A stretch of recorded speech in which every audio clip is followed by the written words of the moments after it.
ጸለምትን ተሻግሮ ትንኮሳ የፈጸመው የህወሓት ኃይል በሰራዊቱ እየተመታ ወደ ኋላ ያፈገፈገ ይገኛል። በዛሬው ዕለት ህወሓት በአፋር ያለው ድንበር በራያ ጨርጨር በቢሶበር እንዲሁም አዲስ ከተማ በኩል የቡድን መሳሪያዎችን ሲተኩስ ውሏል።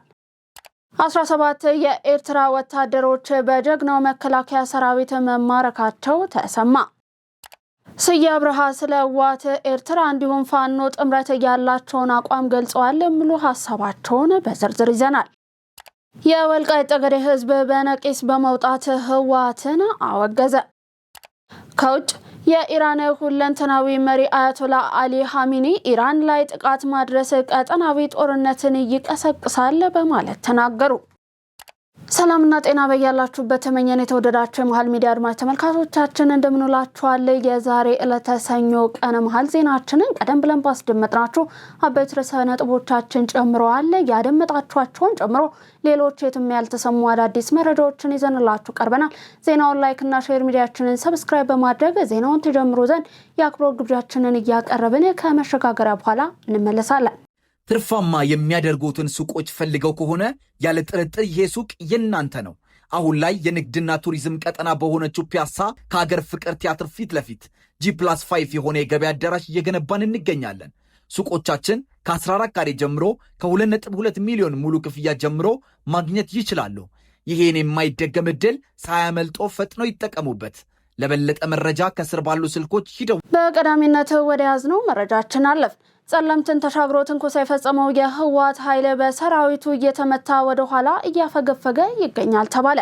ከሌሊቱ 10 ሰዓት ጀምሮ በነበረው ስምሪት ከሰማይ በር እንዲሁም አካባቢ ከሚገኘው የታጣቂ ኃይል ውጪ በሌሎች ቀጠና የሚገኝ ታጣቂ ተከዜን ተሻግሮ እንዲፈረጥጥ መደረጉን ከስፍራው በደረሱን መረጃዎች ማረጋገጥ ችለናል። ይህ የሰራዊቱ የማጽዳት እርምጃ በማይበር አካባቢ የሚገኘውን የተቀረውን ታጣቂ ጠርጎ ለማሻገር የቀጠለ ሲሆንም ይህም በአጭር ጊዜ ውስጥ እንደሚጠናቀቅ ተረጋግጧል።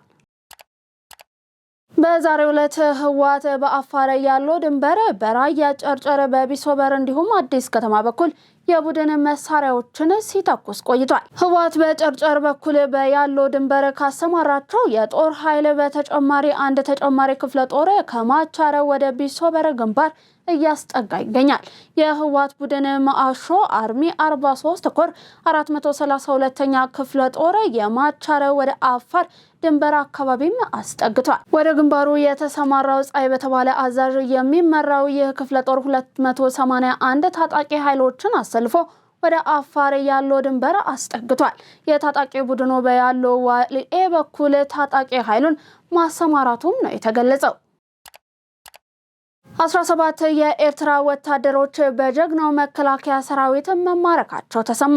ትላንት ሌሊት ለዛሬ አጥቢያ የምስራቅ ጠለምት ወረዳ መቀመጫ የሆነችውን የዲማ ከተማን ለመቆጣጠር ጥቃት በከፈቱ ወራሪዎች ላይ የአጸፋ እርምጃ በመውሰድ ወራሪው ለወሬ ነጋሪ ሳይተርፍ ሙሉ ለሙሉ ተደምስሷል። የወራሪው አጋዥ ለመሆን ተከዜን ለመሻገር ሲሞክር የነበረው ኃይልም በበላይነሽ አመዴ የማያዳግም እርምጃ ተወስዶበታል። በተመሳሳይ በአማራ ፋኖ ብሔራዊ ንቅናቄ አፋብን ታጣቂዎች መንገድ መሪነት ከሽሬ ተነስቶ ወደ ምዕራብ ጠለምት ለመግባት አቅዶ የነበረው የህወሓት ታጣቂ እንዲሁም የሻቢያ ወታደር በጀግናው ጥምር ጦራችን የተመታ ሲሆን 17 የሚሆኑ የኤርትራ ወታደሮችና 8 የህወሓት ታጣቂዎች በድምሩ 25 ታጣቂዎች ምርኮኛ ሆነው በጀግናው የኢትዮጵያ መከላከያ ሰራዊታችን በቁጥጥር ስር ውለዋል። ሰሞነኛው የጸለምት ትንኮሳ ከራሳቸው ከጀነራል ታደሰ ንግግር ጭምር ጋር ተጣቅሶ በጀነራሉ እውቅናና ፍቃድ ያልተሰጠው እንደነበር ሲገለጽ መቆየቱ የሚታወቅ ነው። ሆኖም ጀነራል ታደሰ በሚዲያ ብቅ ብለው በሰጡት ቃለ ምልልስ የህወሓትን ትንኮሳ ቀለል አድርገው የወልቃይት ጉዳይ እየተረሳ ስለነበር ለማነቃቃት የተደረገ እርምጃ እንጂ ጦርነት ውስጥ የመግባት ፍላጎትን ያዘለ አይደለም።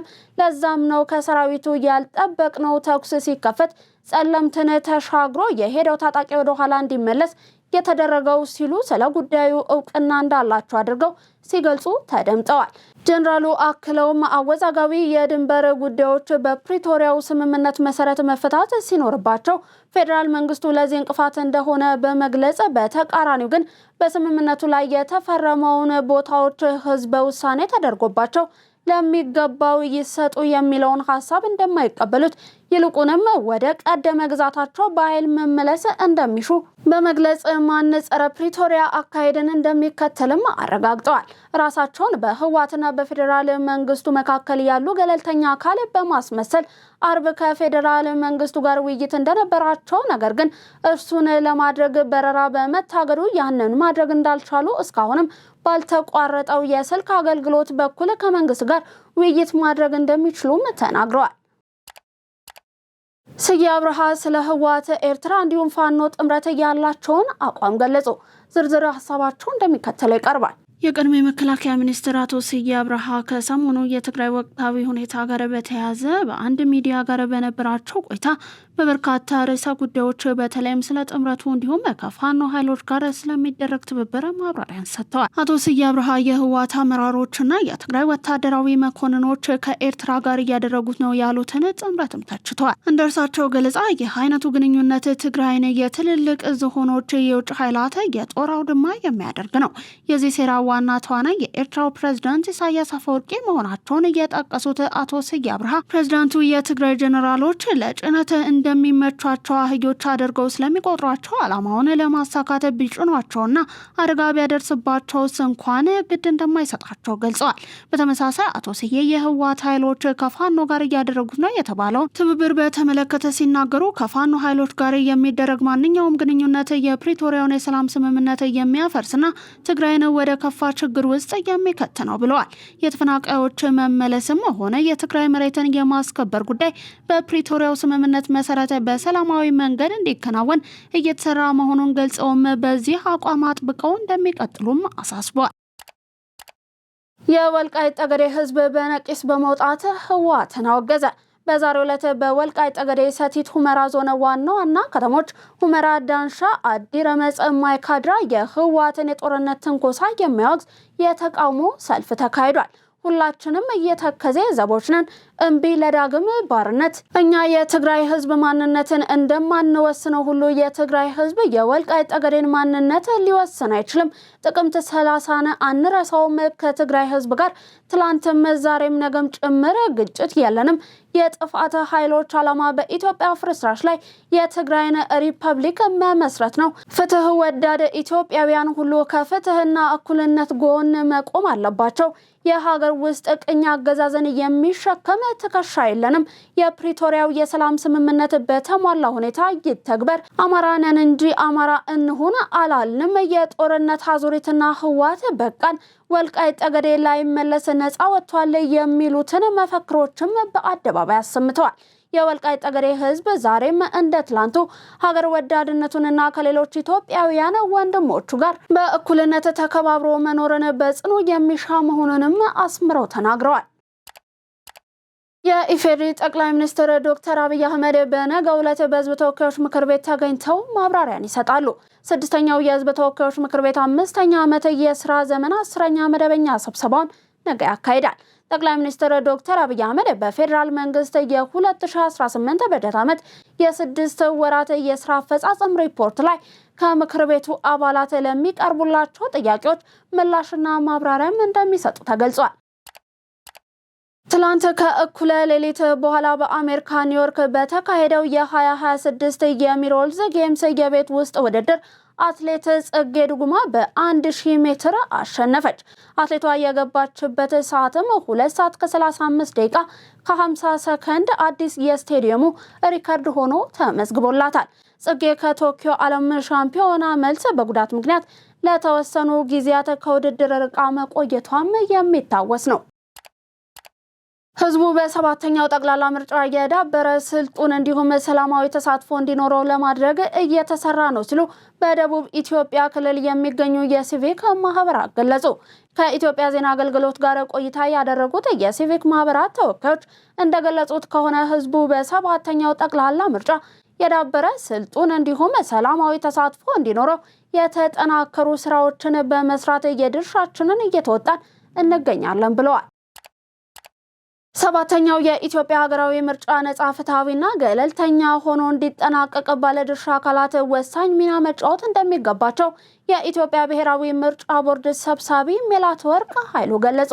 ዝርዝር ሀሳባቸው እንደሚከተለው ተጠናቅሯል። የኢትዮጵያ ብሔራዊ ምርጫ ቦርድ የክልሎችና ከተማ አስተዳደሮች የጸጥታ ሁኔታን ለመገምገም ያለመ ባለድርሻ አካላት የምክክር መድረክ በአዲስ አበባ እየተካሄደ ይገኛል። በመድረኩ የክልሉ ርዕሳነ መስተዳድሮች፣ የከተማ አስተዳደር ከንቲባዎች፣ የፖለቲካ ፓርቲ አመራሮች፣ የጸጥታ አካላት የስራ ኃላፊዎችና የሲቪል ማህበረሰብ ተወካዮች ታድመዋል። የኢትዮጵያ ብሔራዊ ምርጫ ቦርድ ሰብሳቢ ሜላትወርቅ ኃይሉ በዚህ ወቅት ሰባተኛውን ሀገራዊ ምርጫ በስኬት ማካሄድ የሚያስችሉ የቅድመ ዝግጅት ተግባራት እየተከናወኑ ነው ብለዋል።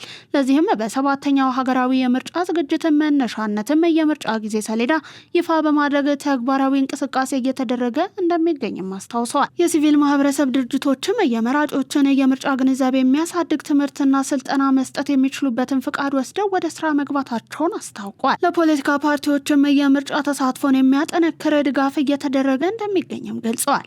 የባለድርሻ አካላት የምክክር መድረክም በየአካባቢው ያለውን ነባራዊ ሁኔታ የሚዳስስ ግንዛቤ የሚፈጠር መሆኑንም አበክረው ተናግረዋል። በቀጣይም ሰባተኛ የኢትዮጵያ ሀገራዊ ምርጫ ነጻ ፍትሃዊና ገለልተኛ ሆኖ እንዲጠናቀቅ ባለድርሻ አካላት ወሳኝ ሚና መጫወት እንደሚገባቸውም መልእክታቸውን አስተላልፈዋል።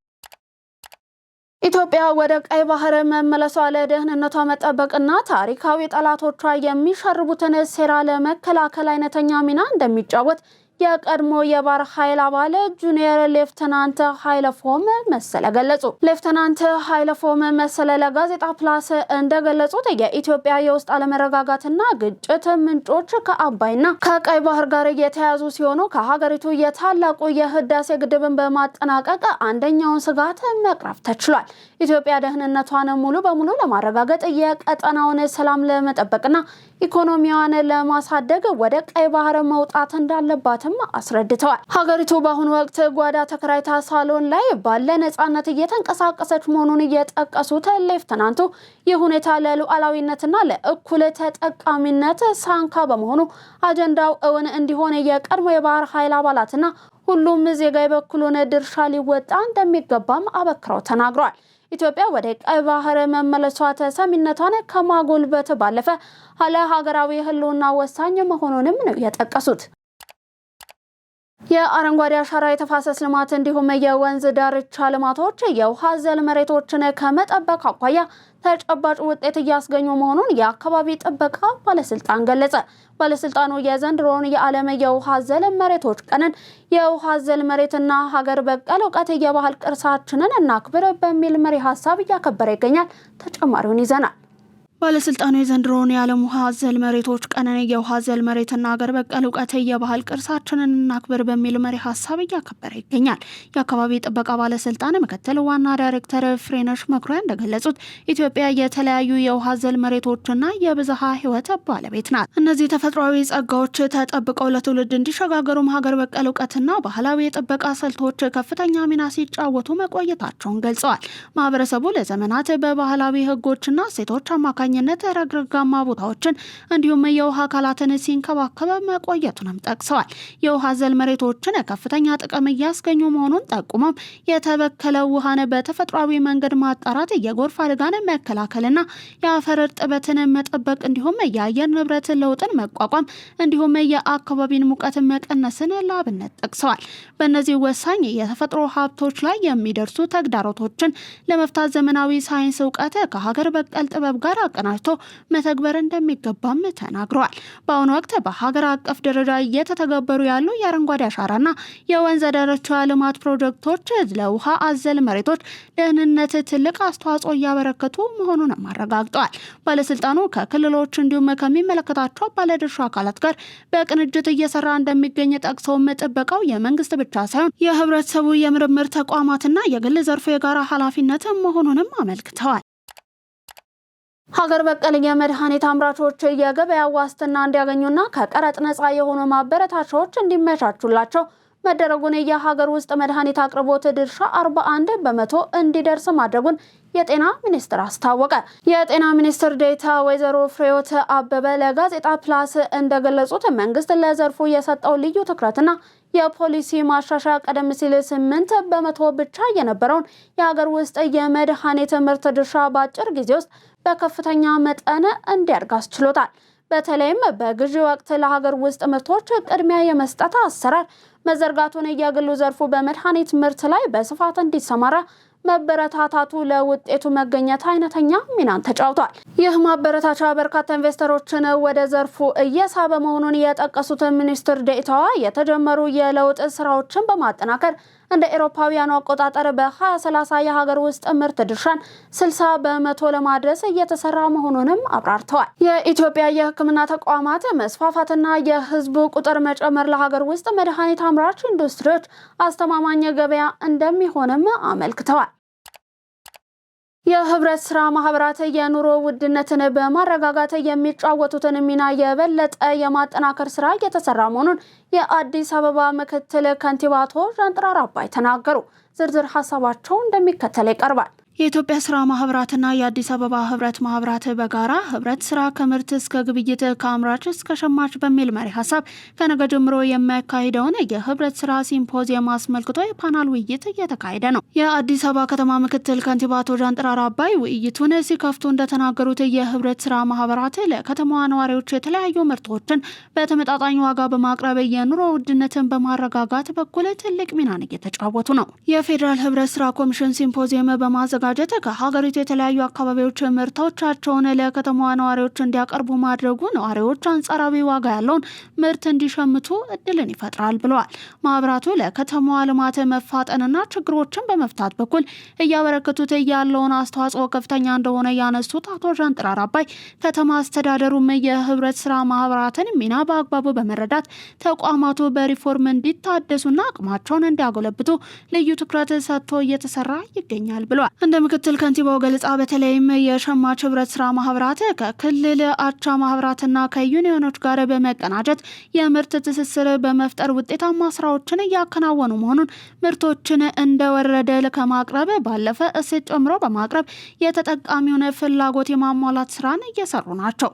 በዘርፉ እየገጠማቸው ያለውን የፋይናንስ አቅም ውስንነት ችግርን ለመቅረፍ የባንክ ስርዓቱ ከህብረት ስራ ማህበራት ጋር ያለውን ስምምነት በማሳደግ ወጪ ቆጣቢና ገበያ የሚበይኑ አሰራሮችን ሊከተሉ ይገባል ያሉት አቶ ዣንጥራር ማህበራቱ በተጠያቂነት አሰራር እየተመሩ ለነዋሪው ችግር መፍትሄ ሰጪ ሆነው እንዲቀጥሉ ከተማ አስተዳደሩ አስፈላጊውን ድጋፍ እንደሚያደርግም አሳውቀዋል። የውጭ ጉዳይ ሚኒስትር ጌዲዮን ጢሞቴዎስ ከኬንያ እንዲሁም ደቡብ ሱዳን አቻቸው ጋር ተወያዩ። ሚኒስትሩ ከኬንያ ጠቅላይ ካቢኔ ጸሐፊ እንዲሁም የውጭ ጉዳይ የዲያስፖራ ጉዳዮች ሚኒስትር ሙሳሊያ ሙዳቪዲ ጋር በቢሮአቸው ተገናኝተው ተመካክረዋል። ሚኒስትሮቹ በኢትዮጵያ እንዲሁም በኬንያ መካከል ያለውን የቆየ የሁለትዮሽ ግንኙነትን የገመገሙ ሲሆንም በሁለቱ ሀገራት መካከል ያለውን ኢኮኖሚያዊ ትብብር ማጠናከር በሚቻልባቸው ሁኔታዎች ላይ ልዩ ትኩረት ሰጥተው መወያየታቸውም ተጠቁሟል። በተጨማሪም ቀጠናዊና ኢኮኖሚያዊ ውህደትን ለማሳደግ እንዲሁም በአፍሪካ ቀንድ ልማትን፣ ሰላምን እንዲሁም ደህንነትን ለማስፈን ይበልጥ በቅርበት ለመስራት ተስማምተዋል። በተያያዘም የውጭ ጉዳይ ሚኒስትሩ ዶክተር ጌዲዮን ጢሞቴዎስ ከደቡብ ሱዳን ሪፐብሊክ የውጭ ጉዳይና ዓለም አቀፍ ትብብር ሚኒስትር ሞንዴሲያ ማኩምባ ጋርም ተገናኝተው ተመካክረዋል። የተወደዳችሁ የመሃል ሚዲያ አድማጭ ተመልካቾቻችን እየተመለከታችሁ የምትገኙት ለዛሬ ለተሰኞ ወደ እናንተ እየደረሰ የሚገኘው መሃል ዜናችንን ነው። ከባህር ማዶ ያዝናችሁ አለፍን።